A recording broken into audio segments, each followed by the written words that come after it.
Guys, I thought I'd do a quick candid video here real quick. Didn't plan this out at all. And I'll just do a little recap of what's been going on the past like month or two with me. Well, I haven't really been making too many videos, but I have a lot of videos planned. So we're definitely going to start getting some out here pretty soon. I got a mic here for the first time ever.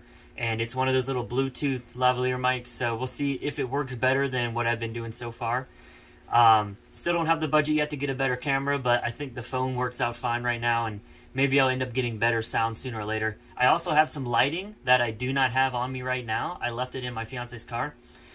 So, updates. As you know, I think I posted it in one of my last videos or on the communication on the channel, but I got engaged in mid-October, early October last year while we were on our Europe trip. We spent about 6 weeks, I think it was, or 4 weeks in Europe. Actually, no, it was less than that. Like 3 or 4 weeks in Europe. And we did Iceland for like a week and a half. And then we did Paris for like a week and a half. And then a few more days back in Iceland again. And so we've just been really busy planning that wedding out. Trying to figure out exactly who's going to be coming. Where we're going to do it at. Everything. And man, weddings are way more expensive than I was expecting. Even just if you want like the bare minimum. Like you want to have food. You want to have a DJ. You want to have, you know, tables, chairs, a dance floor, an officiant, and, you know, some decorations and a photographer. Like, just those, like, as you would think are bare necessities, just that is, like, over $10,000 already by itself. So, we're trying to figure all that out. I've got two part-time jobs. So, I work one part-time home health physical therapy job in the morning, and then I work one part-time outpatient physical therapy job in the afternoon. One's from 8 to 1, and then I have like an hour-long break, and then the other one's from 2 to 7. And so it's 8 to 7, which is 11 hours, minus an hour for lunch, so 10 hours. But I'm doing it Monday, Tuesday, Wednesday, Thursday, and I typically have Friday, Saturday, Sunday off. So I'm trying the whole 4 10-hour days instead of 5 8-hour days, and see how it works. So far, I've found that it's definitely more tiring than 8-hour days. But I think it's worth it because you get a 3-day weekend every single weekend. And so I've actually been able to go out and do things with my weekends. Because 2 days, it's really hard because you have to leave like in the morning one day and then you have to come back in the afternoon the next day. So you really don't even get like a good day trip most of the time. So I've been actually doing some things with my 3-day weekends. Most notably, I've used the last 2 weeks of the hunting season to actually go hunting with one of my friends. And we actually got a deer. Actually, technically we got 2 deer, but we weren't allowed to keep one because I hit it with my car on the way to get the second deer. And and the one I hit with the car was the buck, and the one that we shot was the doe. So sadly it wasn't flipped, but we got, you know, 40 pounds of meat or something like that from the doe after we processed everything, which wasn't too bad. I know he got a buck last year or the year before or something like that, and he got like 80-something pounds off of it. So we were hoping for something bigger, but whatever. And did some small game hunting, but either way, I don't really like small game hunting very much. Like, the animals are just a little too cute for me, but the bigger ones, I don't have too much of an issue with. I've got a lot of plans for the upcoming few months. I've got about 2 months here until I take a travel contract in Northern Virginia. And then I'm going to be living with a friend up there, and our entire goal for that, like, 3 or 4 months that I'm working up there is, my financial goal is that's most of the money that comes from that travel contract is going to be to pay for the actual wedding. And then second, we're just going to focus on just getting as lean as we possibly can in 4 months without losing any muscle. So it's going to be very interesting to take you along. It's the guy that was in the case study of one, Andrew. So he got from like 220 pounds down to like 160. And now he's maintaining like 168, 170. And then I'm going to move up there and like we're going to spend 3 to 4 months like shredding him all the way down.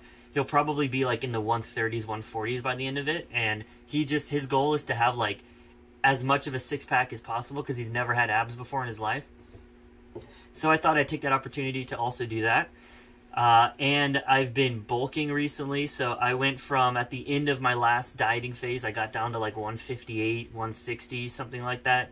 And over the last, I think it's been like, it's been like 8 months now, 10 months now. I've slowly gone up from 160 to like 174. And I've gotten my conventional, I switched from sumo to conventional deadlifting just because sumo was bothering my hips a lot. And I've gotten my conventional up to the strength of my sumo now. So now they're both matched at like 545. And I think based on my rep numbers, I could probably push my conventional up to 565, but the goal was to get it up to 600. So we're gonna, next time I max, we're really gonna see how close I can get. If I can get 585, I'll be super happy, because that'd be 6 plates per side, and I've never done that before. It'd be awesome. Other than that, I have a few videos coming up, some knee rehab videos. Obviously, I'm a physical therapist, so hopefully I put at least a couple of physical therapy videos a year out. But it'll be about knee rehabbing if you have a meniscal issue but you don't want to get surgery. If you have any type of like an MCL or an ACL or PCL, LCL, any kind of the ligaments there, what kind of exercises you can do to help.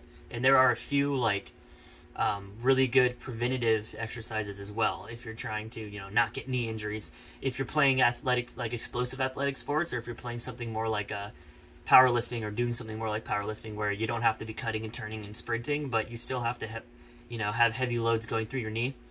And then I also want to do a 12-part like series on nutrition for children. So I want to be able to give parents all the information they need for nutrition and health for kids, like very basic information, and then they can give that information to their kids, or even have the kids watch the video, and how to kind of like raise kids in a healthy way. I know nowadays it's not very stressed, and like with the obesity epidemic and all that stuff, like we really need to start educating the children about health and nutrition and exercise and what it actually is. Like exercise isn't something, like when you're a kid, it's something that you do for fun and you don't think about it as exercise. And then as you get older and as you start having other endeavors take over, and it starts becoming more and more difficult to do the exercise, people drop off. But you have to keep exercising, right? You have to do something that's physically active, not only for your physical health, but for your mental health. So I'm going to be going into like a 12 video series on that. And it'll be useful information for anybody, no matter how old you are, from 5 years old up to 95 years old. But I think I'm going to be focusing on that a lot. And I think that's really it right now. If anybody has any questions, you can just let me know in the comments. I really want to do some camping as well, so if I can get some videos of some camping. I converted a van into a camper, and I got some video of that, but I went to go edit the video and I didn't get as much as I should have, and it kind of doesn't look good. So maybe I'll post a couple clips on my Instagram or something, and I think I did back when I actually did it. So go check my Instagram out, Disciplined Gym Crew. It's named after my older YouTube channel. But that's it for today. If you have any questions, comment in the comment section, any suggestions, what you want to see, any information that you want me to kind of go do some research on, come back and give you guys like a good summary of that information. Just let me know. I see you guys in the next video.